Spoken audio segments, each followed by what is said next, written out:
आज आपण नवीन चॅप्टर चालू करतोय पायथागोरस थेरम. तुम्ही बहुतेक 7वीमध्ये शिकलेला की राईट अँगल ट्रायंगल असेल किंवा काटकोन त्रिकोण असेल. काटकोन म्हणजे हा 90 डिग्री झाला, 90 अंश झाला, तर याला हायपोटेनस म्हणतात किंवा कर्ण म्हणतात. तर कर्णात समजा आपण इथे काहीतरी घेऊया, ए घेऊया, इथे बी घेऊया, इथे सी घेऊया. तर ह्याच्यामध्ये काय हायपोटेनसचा वर्ग म्हणजे a² हा इतर दोन बाजू ज्या आहेत त्यांच्या वर्गांचा बेरीज केली तर ते आपल्याला इक्वल मिळेल. a² = c² + b². हे कर्ण कसं असेल तर इथे समजा बी घेतली तर तुम्हाला त्याप्रमाणे हे करावं लागेल. पुस्तकात कसं दिलं माहीत नाही आपल्याला, पण तरी पण तुम्हाला पायथागोरस थेरम तुम्हाला परफेक्ट समजला असेल की कर्णाचा वर्ग इतर दोन साईडच्या वर्गाच्या बेरीज एवढा एक असतो. पण त्याच्यासाठी काय असायला पाहिजे, राईट अँगल ट्रायंगल असायला पाहिजे. तर आपण काय बघूया, तर जनरली काय असतं बघा, आपल्याला समजा 3 दिलंय, 4 दिलंय, तर त्याचा हायपोटेनस किंवा कर्ण काय असणार आहे, 5 असणार आहे. समजा ही बाजू 3 दिली, ही 4 दिली, तर डेफिनेटली हे असणार आहे 5 असणार आहे. हे आपल्याला कॅल्क्युलेट करावं लागतं का मला. त्याच्यासाठी आपण काय करणार आहे, टिपलेट बघणार. टिपलेट म्हणजे कुठल्या जोड्या आहेत, जसं 3 हे आहेत मिळतात की जेणेकरून ते काय असतात समजा काटकोन त्रिकोणामध्ये किंवा राईट अँगल ट्रायंगलमध्ये आपल्याला सगळे बाजू मिळू शकतात. तर त्याच्यासाठी काय आहे आपल्याकडे, आपण फॉर्म्युला टाईप बघणार आहोत. तर पहिली गोष्ट काय करायची, तर पहिली गोष्ट काय करायची, a² + b² ने एक व्हॅल्यू मिळणार आहे. दुसरं काय मिळणार आहे, a² - b² ने दुसरी मिळणार आहे. आणि तिसरी बाजू करण्यासाठी 2ab करायचं. कुठलाही तुम्ही कॉम्बिनेशन घ्या. समजा मी काय घेतो, 1 आणि 2 घेतो. तर घेताना मात्र लक्षात ठेवा, a ची व्हॅल्यू काय काय करा, मोठा अंक घ्या, 2 आहे. समजा 2 चा स्क्वेअर किती आला, 4 झाला. आणि b चा स्क्वेअर + 1 म्हणजे आन्सर काय आलं, 5 झालं. एक बाजू झाली. a चा स्क्वेअर म्हणजे काय आला, 4 झाला, मायनस b चा स्क्वेअर म्हणजे 1 झाला, 3 झाला. नंतर 2a × b म्हणजे काय झालं सांगा, 2 × 2 × 1 म्हणजे काय झालं, परत 4 झालं. म्हणजे आपलं काय झालं टिपलेट बघा, 5, 3 आणि 4 आपलं टिपलेट. दुसरं समजा दुसरं कुठलाही नंबर घ्या, 2 आणि 3 घेतला आपण. मोठा नंबर a ला घ्यायचा, 3 3 = 9 + b चा स्क्वेअर म्हणजे 4 झाला, 13 आला. नंतर 9 - 4 = काय आलं, 5 आलं. आणि तिसरं काय बघा, 3 2 = 6 6 2 = 12 म्हणजे काय आलं, 12. हे आपण तुम्ही असंच घ्यायला, क्रमवार घ्यायला पाहिजे अशी गरज नाही. कुठलंही दुसरं घ्या. 1 आणि 3 घेतलं समजा, तर काय झालं बघा, 3 चा स्क्वेअर 9 झाला, +1 म्हणजे काय आलं, 10 झालं. नंतर 3 चा स्क्वेअर 9 - 1 काय झालं, 8 झालं. आणि 2 3 1 = 3 3 2 = 6 म्हणजे काय आलं, 6. म्हणजे 10 8 आणि 6 हे सुद्धा एक आपलं काय झालं, टिपलेट झालं. म्हणजे अशा प्रकारे तुम्ही काय करू शकता, टिपलेट काढू शकता. तर याच्याशी रिलेटेड आपण एक्झाम्पल सोडूया. पण जनरली तुम्ही जर पाठ केलं असेल तर पटकन तुम्हाला सोडवता येईल. समजा मला काय दिलंय, समजा हे आहे ते समजा 8 दिलंय, हे 6 दिलंय, तर डायरेक्टली मी सांगू शकतो की हे आपलं काय असणार आहे, 10 असणार आहे. कारण हे टिपलेट आहे. 6 8 आणि 10 काय टिपलेट आहे. आता आपण दुसरं एक बघूया. समजा आपल्याला काय दिलंय की हा आपला काटकोन त्रिकोण आहे आणि आपला एक अँगल दिलाय, समजा हा 30 अँगल दिला आणि हा 60 दिला. आपला काटकोन असल्यामुळे हा काय असणार आहे, 90 असणार आहे.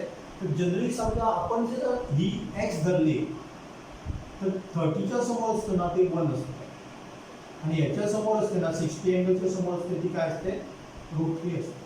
तर याच्यावरनं आपण काय करू शकतो, तर कुठलीही व्हॅल्यू तुम्ही काय करू शकता, काढू शकतो. समजा आपल्याला इथे आपण काय करणार आहे, 2x करणार आहे.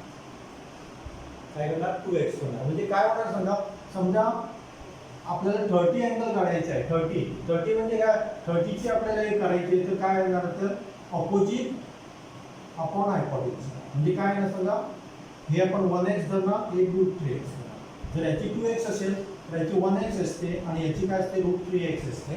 जर आपण केलं बघा, ह्याचं समजा √3 चा स्क्वेअर केला, √3x चा स्क्वेअर केला, तर आपल्याला काय मिळणार बघा, 3 मिळणार, 3x². ह्याचा स्क्वेअर केला तर काय मिळतो, 1x² = 4x².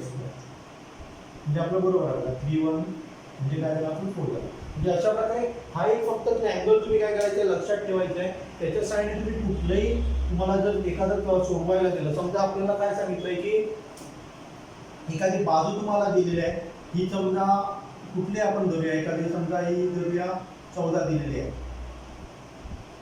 तर आपण काय करणार आहे, हा 14 आहे, तर आपण ह्याचा हाफ हे असणार. आणि जर 14 असेल तर याची काय असणार आहे, √314 असणार. ही त्याची काय असणार आहे, किंमत असणार. म्हणजे आपल्याला समजा एखादी बाजू दिली तर बाकीच्या सगळ्या म्हणजे कुठल्या अँगलमध्ये 30 आणि 60च्या अँगलमध्ये कुठलीही बाजू तुम्हाला इझिली काढू शकाल. फक्त हा ट्रायंगल तुमच्या लक्षात असायला पाहिजे की 30 अँगलच्या समोरची 1x असणार आहे, त्याच्या डबल काय असणार आहे, 90 हायपोटेनस असणार आहे, आणि त्याच्या लगतची बाजू जी असते ती काय असते, √3x असते. हे जर लक्षात ठेवलं तर कुठलंही तुम्ही उदाहरण काय करू शकाल, काढू शकाल. तसंच आपण काय करू शकतो, अनेक ट्रायंगल आपल्याला लक्षात ठेवायचा आहे जो काय असणार आहे 45 डिग्री असणार. दोन्ही अँगल काय असणार आहे, 45 डिग्री असणार आहे.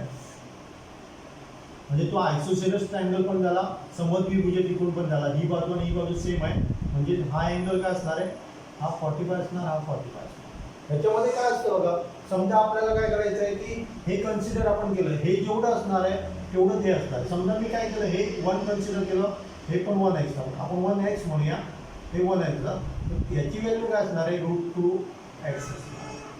म्हणजे समजा मला हे 5 दिलं, ही बाजू 5 दिली, तर इझिली मी काय करणार आहे बघा, √2 5 करणार. हे काय झालं आपलं, किंवा 5√2 लिहिलं तरी चालू शकतो. म्हणजे अशा प्रकारे आपण काय करू शकतो समजा की इझिली तुम्ही काय करू शकता. हे फक्त दोनच ट्रायंगल तुमच्या लक्षात ठेवायचे आहे, आणि हे जर ट्रायंगल लक्षात ठेवले तर कुठलीही बाजू तुम्हाला काढायला सांगितली. समजा आपल्याला असं सांगितलंय की मी इथे ए लिहितो बघा, ABC लिहितो.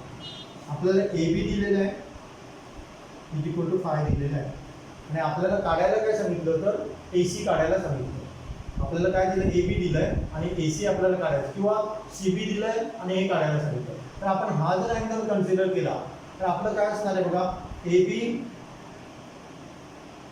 Divided by AC. AB काय झालं आपलं 1x झालं, डिवायडेड बाय √2 हे AC झालं. म्हणजे आपण काय करणार आहे, ह्याच्या समोर काय लिहिणार, 1x डिवायडेड बाय √2x. पण हे x आणि x जातात, म्हणजे आपल्याला AB काय दिलं, 5 दिलाय, =5 दिलाय. त्याच्या सहाय्याने मी काढू शकतो, काय काढू शकतो मी, AC काढू शकतो. AC हे मी इकडे घेतलं, हे √2 तिथे घेतलं, म्हणजे काय झालं सांगा, √2 हे मी डायरेक्ट कसं काढू शकतो बघा. आपल्याला काय दिलंय सांगा, 5 दिलेलं आहे, AB काय दिलेलं आहे, 5 दिलेलं आहे. तर 5 मध्ये आपण काय 1x इथे काय करणार, √2x करणार. म्हणजे 5 दिलेलं असेल तर √2 किंवा 5√2 असं आपण काय करू शकतो, डायरेक्टली काढू शकतो. म्हणजे अशा प्रकारचे वेगवेगळे एक्झाम्पल आपण काय करून देणार आहे, सॉल्व्ह करून देणार आहे. आज फक्त एवढंच बघा की ट्रिपलेट्स कसं काढायचं, आणि हे 2 ट्रायंगल तुम्ही काय करायचे लक्षात ठेवायचे. दुसऱ्या लेक्चरमध्ये आपण काय करणार तर याच्याशी रिलेटेड वेगवेगळे एक्झाम्पल आपण सॉल्व्ह करणार आहोत.